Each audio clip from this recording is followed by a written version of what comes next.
В камине в 6 утра. Basically at the end हम लोग vote किए हैं। बहुत सारे लोगों का ये मानना है कि हमने मोदी जी को वोट किया है सिक्योरिटी के लिए। एक पहला पॉइंट है।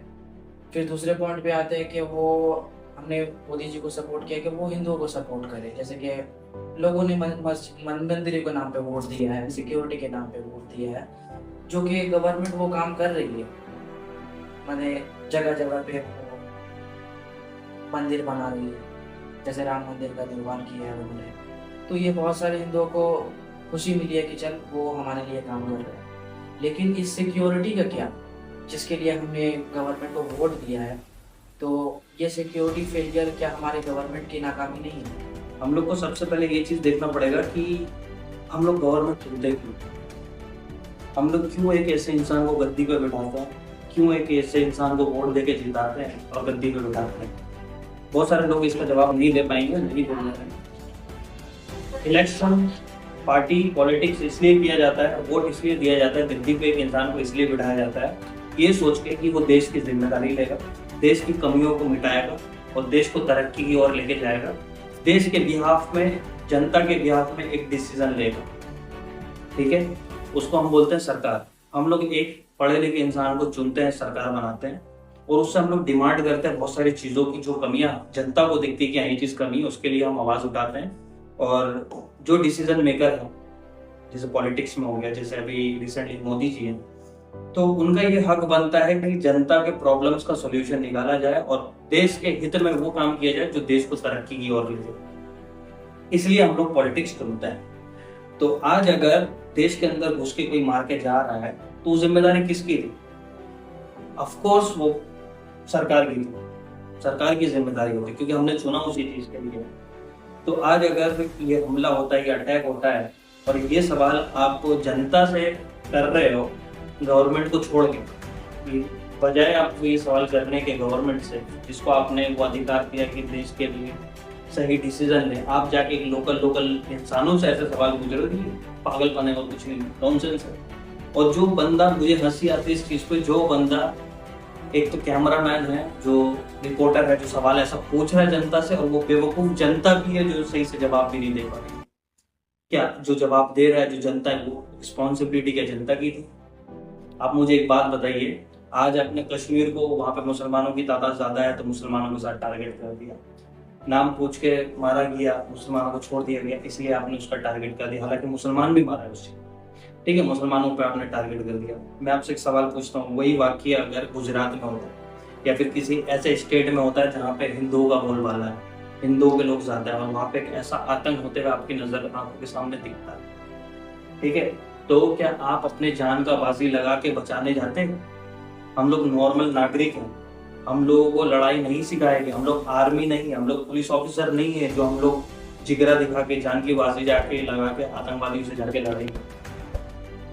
अगर उस बेसिस पे जब आतंकवादी घुसता है, लोग अपना जान बचा के भागते हैं, तो उनसे कभी सवाल नहीं किया जाएगा कि आपने अपना जान बचा के क्यों भागे। ठीक है, क्योंकि ये जिम्मेदारी होती है सरकार की कि वो डिसीजन ले, सही ले, आर्मी को तैनात करे, आर्मी को स्ट्रॉन्ग करे, मजबूत करे, ये सब काम होती है गवर्नमेंट की। अब एक नॉर्मल जनता से, आम आदमी से ये सवाल करना कि उसका जिम्मेदार कौन, तो ये कोई लॉजिकल नहीं है। ये सवाल पूछा जाना चाहिए गवर्नमेंट से, वो आपको सही जवाब देगी कहाँ पे क्या चूक हुआ है, किस कारण से ऐसा हुआ कि 1.5 घंटे तक जो लोग जख्मी थे, चलो मान लिया जिस दौरान उनके पास इतना टाइम था, उन्होंने इतना कुछ कांड किया, पूछ पूछ के मारा, पैंट खुलवाया, कलमा पढ़वाया, जो करना था इतना कुछ कर लिया, उनके पास इतना सारा टाइम था, उन्होंने किया और मार के वो लोग मजे से चले भी। ठीक है, और 1.5 घंटे तक जख्मी लोग पड़े गिरे, तब तक कोई हेल्प करने वहां नहीं है। क्यों? क्या रीजन था इसका? तो ये सवाल पूछा जाना चाहिए एक सही इंसान से, बजाय किसी और से आप पूछोगे तो ये नहीं होता है। अभी एक एग्जाम्पल मैं आपको देता हूँ, आपको अच्छे से समझ में आएगा। मान लीजिए अमीर इंसान, आपने अपने घर के बाहर एक सिक्योरिटी गार्ड रखा हुआ है, चौकीदार रखा हुआ है, पहरा देने के लिए सिक्योरिटी रखा हुआ है, जिसको आप महीने महीने पैसा देते हैं आपके घर की रक्षा करने के लिए, ताकि वो आपके घर को चोरी होने से बचाए। तो कल आपके घर में जब चोरी होती है तो आप सबसे पहले जाके सवाल उस सिक्योरिटी गार्ड से ही पूछोगे कि मैं तुझे पैसा क्यों देता हूँ, हर महीने में तुझे पैसा सैलरी तनख्वाह क्यों देता हूँ? सिक्योरिटी के लिए। सिक्योरिटी नहीं मिल रही तो फिर ऐसा सिक्योरिटी का क्या फायदा? आप उससे करो, ना कि आप किसी चलते हुए रैंडम बंदे से पूछोगे कि मेरे घर में चोरी क्यों हुआ। ये तो वही बात हो गई ना, मेरे घर में चोरी हुआ है, मैं बजाय सिक्योरिटी से पूछने के, मेरे गेट कीपर से पूछने के कि क्या हुआ, तू कहाँ पे था, कहाँ तू खोया हुआ था, घर में चोर घुसा कैसे, बजाय उससे पूछने के मैं जाके गली के एक बच्चे से या दूसरे किसी आदमी से या पड़ोसी से जाके पूछ रहा हूँ कि चोरी हुआ कैसे, तू कहाँ था। ये इस बात का कोई सेंस नहीं बनता है। तो इस पॉइंट पे आके बहुत सारे लोग गवर्नमेंट से सवाल नहीं करके, बल्कि जो गवर्नमेंट से सवाल करते हैं तो उसे ही दोस्तद्रोही या फिर गद्दार या फिर अगर पाकिस्तानी ये तक बोल दिया जाता है मुसलमानों को। तो इस बारे में आपका क्या सोचना है? मतलब आपका सवाल ये है कि अगर कोई सवाल पूछता है, जवाब उठाता है, तो उसको देशद्रोही आतंकवादी को बोल दिया जाता है ना। ऐसे तो उनसे मैं बस इतना ही कहना चाहूँगा कि पढ़ाई लिखने पे ध्यान दोगे तो ऐसा सवाल कभी सामने नहीं आएगा। आपको देश की तरक्की चाहिए, लेकिन आपने एक इंसान को भगवान बना के बिठा दिया, एक इंसान को सब कुछ मान लेना, भगवान बना देना। कल जब वही इंसान अगर इन केस मान लेता हूँ मैं आपके हिसाब से, ऐसा अनुभव आपके हिसाब से कि एक बहुत अच्छा आदमी बैठा हुआ है गद्दी पे, बहुत अच्छे डिसीजन ले रहे और वो अच्छा ही करे, लेकिन पॉसिबिलिटीज हर एक चीज की होती है। मान लीजिए 1%, 100 में से 1% ऐसा होता है कि आपने जैसा सोचा वैसा नहीं हुआ। देश की भलाई की जगह देश की बर्बादी हो। देश 2050 में जीने की जगह 1949 पे चला गया जीने के लिए, तरक्की की जगह पीछे चला गया। आज अगर आप अपने देश को कंपेयर करोगे चाइना से, तो आपका देश कहीं पे भी नहीं है। अगर आज हम इंडिया की बात करें, हम लोग का कंपैरिजन पाकिस्तान से कभी था ही नहीं और ना ही कभी होगा, क्योंकि वो हम लोगों से भी पीछे है।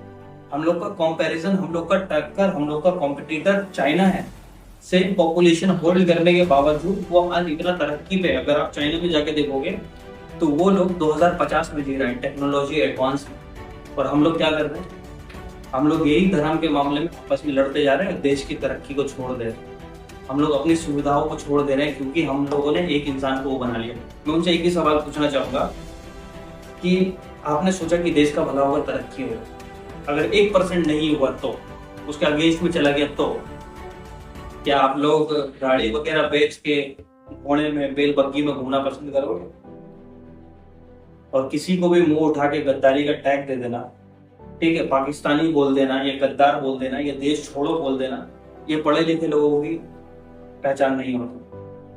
अगर कोई भी इंसान पढ़ा लिखा होगा, आप जिसको गद्दारी का टैग लगा रहे हो, अगर वो सामने वाला इंसान पढ़ा लिखा निकल गया, उसने आपसे अगर सवाल पूछ लिया कि जब हमारा देश अंग्रेजों का गुलाम था, आज़ादी का लड़ाई जब हम लोग लड़ रहे थे, आज़ादी का संग्राम के लिए जब हम लोग हक के लिए जब आवाज उठा रहे थे, उस टाइम पे आप लोग कहाँ थे? आप लोग का क्या योगदान? आप जिसको बोलते हो मुसलमान या फिर सिख कम्युनिटी को आप लोग इतना टारगेट करते हो, मुसलमान को इतना टारगेट करते हो, ये लोग अगर घुमा के आपसे कभी किसी दिन सवाल पूछ लेगा कि आप हमसे हमारे देशभक्ति के बारे में पूछते हैं कि जब देश के आज़ादी का बात था, अंग्रेजों से देश छुड़ाने का, आज़ाद कराने का बात, उस टाइम पे आप लोग कहाँ? आप लोग का योगदान कहाँ? इंडिया गेट दिल्ली में आप वहां जाके देख सकते हैं कि किसका, कौन से धर्म का, कौन से जाति का कितना योगदान है। जिस दिन आप एक पढ़े लिखे इंसान हो जाओगे, आपकी हिम्मत नहीं होगी कि किसी मुसलमान से उसके देशभक्ति के बारे में पूछो, क्योंकि जितना योगदान मुसलमानों ने दिया है देश को आज़ाद कराने में और देश को तरक्की की ओर ले जाने में, उतना योगदान किसी ने नहीं दिया। इतिहास के पन्ने बताते हैं कि एक टाइम पे हिंदुस्तान को सोने की चिड़िया माना जाता था। एक टाइम पे हिंदुस्तान पूरे वर्ल्ड का 26 से 27% GDP होल्ड करता था अकेला। बाहर से लोग आते थे हिंदुस्तान में बिजनेस करने के। सबसे ज्यादा पैसा, सबसे ज्यादा ऊंचाई और कामयाबी पे हिंदुस्तान था जब मुगल राज थे। तो ये किया है मुसलमान, मुगल राजाओं ने उस दौर पे सोने की चिड़िया बनाया है मुसलमान हिंदुस्तान को। मुगल राजाओं ने, मुसलमानों ने हिंदुस्तान को एक सोने की चिड़िया बनाया। उसके बावजूद जब ब्रिटिश लोग आए, डिवाइड एंड रूल पॉलिसी खेला, हराया गया सबको। और ब्रिटिश लोग आए इसलिए थे हिंदुस्तान में ताकि वो लोग लूट सके इस देश को, क्योंकि इस देश में बहुत सारा पैसा था, बहुत सारा खजाना था, बहुत सारी चीजें थी, वो लोग लूटने आए थे। और जब उनको भगाया जा रहा था, देश को आज़ाद कराने का बात था अंग्रेज़ों से, तो उस टाइम पे ये लोग कहाँ थे? खास करके ज़्यादातर अंधभक्त पाए जाते हैं आरएसएस में। ठीक है, इन लोगों का बहुत गंदा माइंड मैनिपुलेट किया जाता है, अधूरा ज्ञान देके, या फिर इन लोग को बातें उल्टी पुल्टी बता के इनका ब्रेन वॉश किया जाता है, रियलिटी से इनको छुपाया जाता है। मैं उन लोग को एक ही बात बोलना चाहूँगा, आज के टाइम पर हर एक चीज़ ईजी है। आपके पास एआई है, जैसे आपका ग्रोक 3 हो गया, चैट जीपीटी हो गया, या डीपसीक हो गया, ऐसे एआई से जिनसे आप सवाल पूछ सकते हो, जो आपको रियलिटी बता देगा, रियलिटी चेक दे देगा। या फिर आप गूगल पे भी सर्च कर सकते हैं। ठीक है, आप खुद पता कीजिए, ये मत देखिए कि मुझे व्हाट्सएप पे किसी ने एक चीज़ लिख दिया तो मैं उस चीज़ पे यकीन मान लूँ। अनभक्त होना बेवकूफ़ी की निशानी है, समझदारों की नहीं। और ऐसे ही अनभक्त रहेंगे तो आने वाला वक्त बहुत ज़्यादा खराब होने वाला है, क्योंकि एक मछली पूरे तालाब को गंदा करती है। इसलिए समझदार लोग आज के टाइम पे देश छोड़ छोड़ के भाग रहे हैं, हिंदुस्तान छोड़ छोड़ के भाग रहे हैं, क्योंकि उनको, वो समझदार है, उनको पता है कि इस इन्वायरमेंट में हमारे बच्चे लोग तरक्की नहीं करेंगे, ना ही देश आगे बढ़ेगा, ना ही कोई सुविधा मिलेगी, क्योंकि इस देश में किसी को एजुकेशन के बारे में, शिक्षा के बारे में किसी को कोई बात नहीं करती। तो और भी बहुत सारी चीज़ें हैं, अगर मैं बोलना शुरू करूंगा तो एक 1.5 घंटे के लेक्चर बन जाएंगे। और मेरा मानना ये है कि वीडियो को जितना शॉर्ट किया जाए उतना ज़्यादा अच्छा है, क्योंकि अभी के टाइम पे लोग ज्ञान के पीछे नहीं भागते हैं, लोग अनुभक्ति के पीछे भागते हैं। जिस चीज़ से उनका खून गर्म हो वो लोग वही चीज़ देखना ज़्यादा पसंद करते हैं। तभी हमारे देश में बिग बॉस जैसे शोज जहाँ पे झगड़ा चलता है, लड़ाई करता है, आपस में बहुत शौक से देखना पसंद करते हैं। तो बेसिकली आपने इस कन्वर्सेशन से क्या समझा? मेरा ख्याल है कि हमारा देश एक लोकतंत्र का देश है, जिसमें जनता जो है उनके हाथ में असल पावर है। तो किसी एक बंदे की खातिर, किसी एक जस्ट लाइक एक हमारा पीएम है, वो हमारा देश को चला रहा है, तो इसका मतलब ये नहीं कि वो हमारा भगवान है या फिर हम उससे सवाल नहीं कर सकते, क्योंकि हमने जिस काम के लिए वोट दिया है, हमने जिसके लिए उनको चुना है, अगर वो आपके लिए वो काम कर रहे तो वेल एंड गुड, वो बेहतर है, और हम चाहेंगे वो ज़्यादा से ज़्यादा अच्छा काम करे। ठीक है, तो सिर्फ इसलिए नहीं कि हाँ वो हमारे देश की सुरक्षा के लिए वॉर कर रहे हैं, पाकिस्तान से लड़ रहे हैं, तो हमारे लिए बहुत अच्छा है, ऐसा नहीं। हमारे लिए तभी अच्छा होगा जब वॉर को हम साइड में रखें और इंटरनेशनल रिलेशनशिप को ज़्यादा से ज़्यादा मजबूत करें, क्योंकि वही काम हमारा देश, जो हमारा पड़ोसी देश है चाइना, वो सेम आबादी लेके सेम टाइम पे वो आज़ाद हुआ था, 1947 को वो भी आज़ाद हुआ था, और इतने कम समय पे वो दुनिया का सबसे बड़ा इकोनॉमी वाला देश बन गया है। और उनके देश में नए नए टेक्नोलॉजी और बहुत सारी चीज़ों का तरक्की हुआ है, और उसमें ज़्यादा से ज़्यादा इंडस्ट्रीज़ है, ज़्यादा से ज़्यादा मैन्युफैक्चरिंग्स है, जो दूसरे देश से आते हैं और अपना प्रोडक्ट को चाइना में बना के अपने देश में बेचने का काम करते हैं। तो इस वजह से उनका देश ज़्यादा मतलब तेज़ी से तरक्की की तरफ बढ़ा है। तो हमें ये समझना चाहिए कि ये लोकतंत्र का हमारा देश है, हमें गवर्नमेंट से सवाल करना चाहिए कि आप ऐसा क्यों नीति अपना रहे हैं और ऐसा क्यों नहीं अपना रहे। हमारे देश को सिर्फ धर्म और जाति के बेसिस पे कोई भी देश तरक्की नहीं कर सकता है।